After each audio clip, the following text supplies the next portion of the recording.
Welcome to High Ground. My name is Tanner, and this is a recap for NAL Playday number 5 for the 2022 season stage number 2. First game of the day, Beast Coast versus Parabellum. 7-5 victory for Beast Coast. Exact same scoreline as last stage between these two teams, but last time it was on Border, this time is on Villa. We nearly play on Skyscraper, which is at this point the only map that hasn't been played, which is pretty good. 8 maps, and this only the 5th day, so after 4 days having played 8 maps is pretty solid. And then Oregon, I think, is a pretty neutral playing ground for each of these teams. I think they both pretty well like it. And then Villa, I think, also fairly neutral-ish. Both these teams actually played on Dark Zero last stage. Beast Coast 7-8 loss, Parabellum 7-4 victory, so a little bit of a litmus test there, but that was a full stage ago, and Parabellum's even changed out some members, so whatever. Looking at the community predictions, 75% or so, 3/4 in favor of Parabellum. I think is definitely skewed coming into the day, each of them on 6 points, with Beast Coast being on a hot streak and Parabellum coming off a sort of devastating loss. I'd definitely give a lot more in the camp of Beast Coast. If anything, I'd say this is about a 50-50 matchup. They both played against Oxygen, I believe, with Beast Coast losing 5-7, Parabellum losing 7-8, and they both played against Xset with Beast Coast winning 7-5 and Parabellum winning 8-7. So they both lost Oxygen, they both beat Xset, but Beast Coast more impressive against Xset and Parabellum more impressive against Oxygen. Again, both of them on 6 points, but the hot streak for Beast Coast. So yeah, I think this was a little bit strange, and I think maybe people just dislike Beast Coast or like the Org Parabellum, whatever the case. Okay, looking at the stats here, yeah, Surf, Sweater, and Slash, the top 3 players coming into the day in terms of stats, and then also on the board in this game. Anthony and Drip not doing as well, but not having absolutely dreadful stats. Their ratings in this game higher than their average ratings coming into this game, and a lot more of a team effort coming out from Beast Coast, with them sort of being carried by Sweater against Space Station, and then sort of being carried by Slash against Xset. So exactly what I wanted to see out of them. And then on Parabellum, the exact same sort of issue Beast Coast had, but Beast Coast was winning when they had the issue. Yeah, one player doing all the work, and it was not enough work to get them the victory, or even getting them points on the board, couldn't push overtime. Everyone else doing anywhere from not very good to very bad in the case of Eska. It's really been the Blaz and the Gunner show this stage overall, obviously just Gunner in this game. And Kool-Aid and Penguin, I think they each had at least one pretty good game, and Eska's had a pretty brutal stage. So if Parabellum wants to maybe build on the points that they accumulated and even the good favor they accumulated in the beginning of the stage, they're going to need to figure things out, make it a little bit more of a team effort, at least give, big man Gunner some backup. All right, yeah, that's going to do it for the first game. Let's go on to the second. Xset versus TSM, 7-4 victory for Xset brings them up in terms of points with TSM. So at the end of this day, 3 teams are tied on 10 points, and 2 of them are Xset and TSM. Xset has the head-to-head over TSM, but they have the round differential, which is the most important factor. So coming into the day, it was TSM alone on 10, giving them sort of the leg up in terms of predictions and just general sentiment. It felt like they should have won this game. Xset seemed to be floundering, not overly so. 7 points coming in today is pretty solid, but maybe a little bit more than if they'd actually had Bodega with them, which has, I think, definitely been a detriment. I'd like to think that they'd do a little bit better if they'd had Bodega. They did lose at least one pretty close game that I have to imagine that if they'd had a coach for a timeout, they could have pulled at least one more round in. They play on Villa here, which is, I think, a pretty solid map for Xset, and I think TSM were feeling decent on it, obviously good enough to go here. But I think it's turning out that Xset, or rather that TSM, isn't that good of a Villa team, or they need to work on some things. They looked really ineffectual here on their attacks, and even their defenses weren't spectacular. 3-3 after TSM's defensive half probably isn't really where you want to be on Villa, and then they only got 1 round on the attack, and it was even a 1v3 clutch by Geo on Montaigne. Geo's been their best player, and it was a pretty spectacular play, but it largely had to do with Xset fumbling the bag. You shouldn't be losing a 1v3 to a Montaigne, and the 2 reasons I guess he got it done: 1, yeah, because Xset fumbled the bag, and 2, because it was a post plant, which sort of caused Xset to maybe make a few miscalculations because the timer was ticking against them, not against Geo on the Montaigne. So yeah, cool play by him, but Xset probably shouldn't have messed it up. But other than that, they were quite excellent on their defenses, or at least TSM wasn't very good on attacks. Probably some combination of the 2 led to the result of TSM not looking good on Villa in general. 70% of voters for TSM, and that's probably okay. It's about in line with what you'd expect based on the standings. And then looking at the player stats, it is Gomez on top with a 2.0 KD, 4-1 on entry. Very impressive there. He was their worst player last stage, and then he might have even been their worst player coming into this playday. I think it was Kino, but I want to say they were the bottom two. I think Yaga has been extremely impressive this stage, with this being, I think, his first bad game, and a pretty bad game to have, I guess, in terms of your stats, but I mean, it didn't cost them the win or points or anything, so I guess it's fine in that regard. Spirits and Diaz, doing pretty mediocre to pretty well, and then Kino up here as well. So again, if Gomez and Kino were the bottom two players, I guess you wouldn't expect it based on the result of this game. And then TSM, yeah, Gio on top. He's been their best player, even though he's one of the supporting players, so a really good stage from him. He's not had very many good stages in recent times. And then Merc and Bolo kind of mediocre, and Achieved and Shala having pretty poor games, with I think Achieved being he's certainly underachieving this stage, although his entry scoreline has been quite good, which is a good scoreline to have. And TSM on 10 points is still in a pretty good place going forward, but they'll probably have to get some more points on the board if they do want to go to the major. All right, let's go to the next game.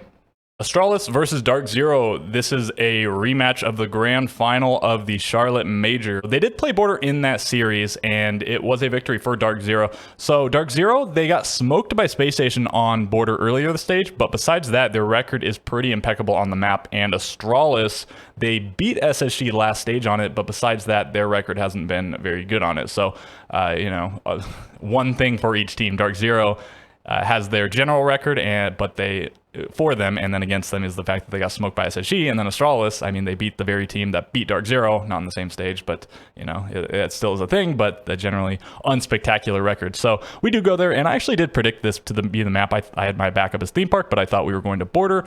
And then my prediction, I don't really want to talk about that, but I ended up picking Dark Zero, even though I wanted to pick Astralis. But I don't know if the map really influenced my decision too much, and I did make the prediction before I saw the map, but I was pretty confident in going to border.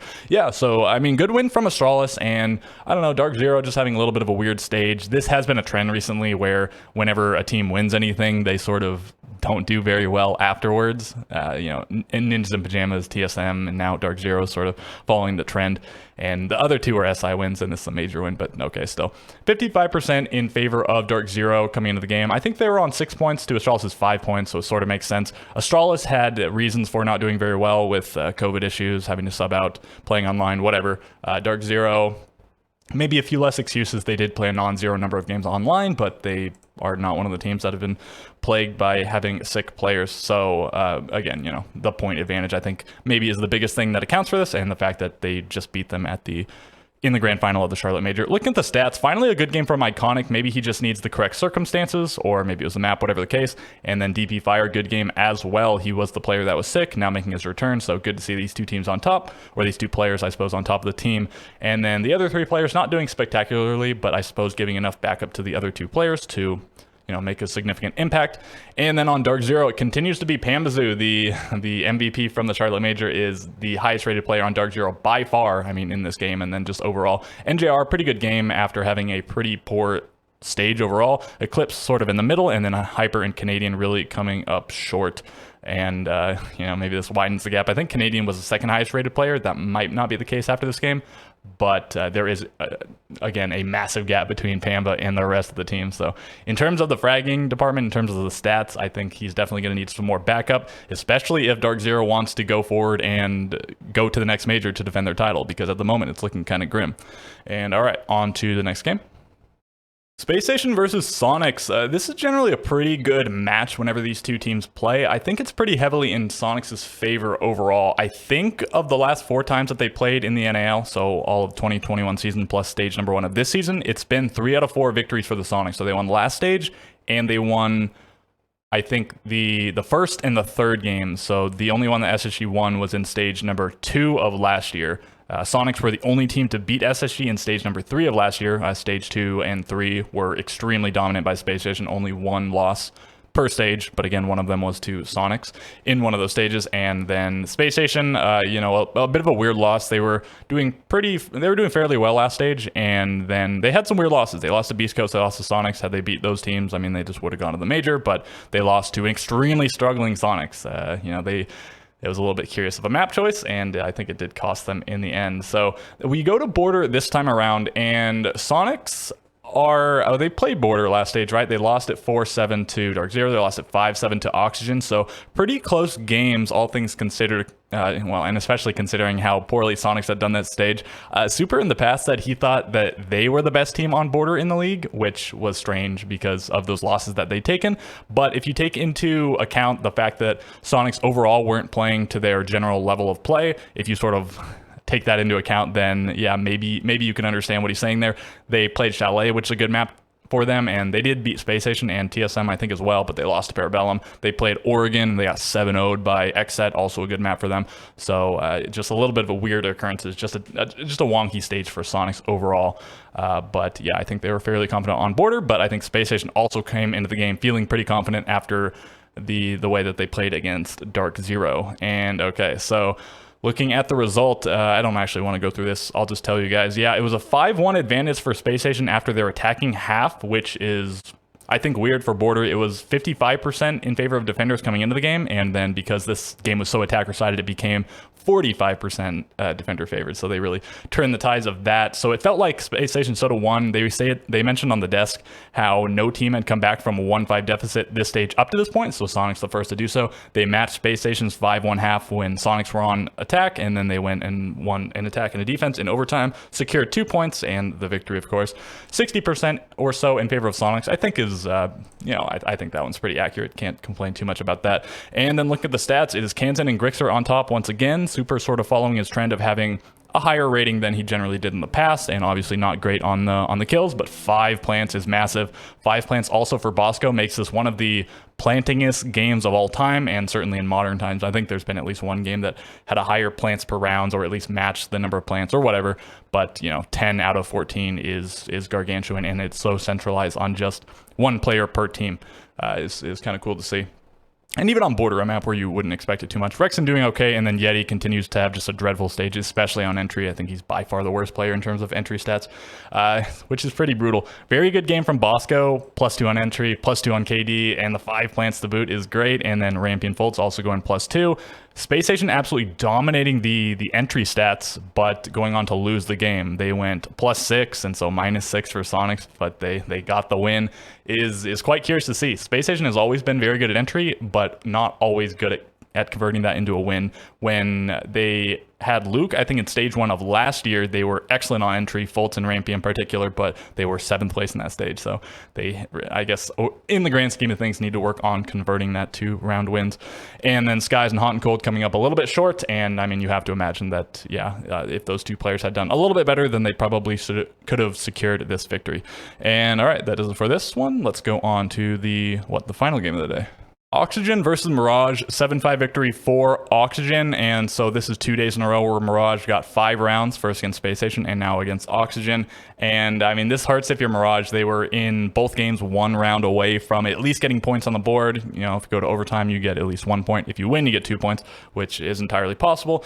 But they also got come back on a little bit. Against Space Station, they were up 5-4. Space Station then got 3 rounds in a row, and against Oxygen, they were up 3-0. So after that point, Oxygen got 7 round wins, 2 round losses. Pretty impressive comeback. So you sort of have to question how much of these round wins comes from their opponents underestimating them, and how much of that is them playing well. It seems like in this game, maybe more so, it was Oxygen underestimating them, because it was the first 3 rounds that went to Mirage, and then Oxygen made the big comeback, and maybe just a good showing by Mirage, maybe because Border's a pretty good map for them. They play on Cafe here, and okay, so I'm talking about that. I don't really mean to discredit Mirage. I think it's just something that we need to sort of bring up. They, I think, are a fairly solid team in the grand scheme of things. They're just playing in an extremely competitive league. I think several people have said that if they played in a weaker league, say EU, that they wouldn't be the very bottom team. They'd be like top 8 or top 6 or whatever. Much better than having 0 points in NAL, but unfortunately for them, NAL is just by far the most competitive league in the world at the moment, as proven by the results of the Charlotte Major. So yeah, we go to Cafe. Not a lot of info on Cafe. I think it's only the second time it's been played this stage by any teams, and not by either of these two teams. So yeah, Cafe just not a map that a lot of teams like, or at least like to go to. And maybe that's where Mirage thrives a little bit more. Maybe you should be taking them to more familiar maps, because last stage it was Theme Park and Border, 2 of the new maps that they got got wins on. Cafe, not a new map, but again, not played that much. So that is where we go. And it seems fine enough for Oxygen. Again, they just let those first 3 rounds sort of slip, and then they tightened up and got the victory.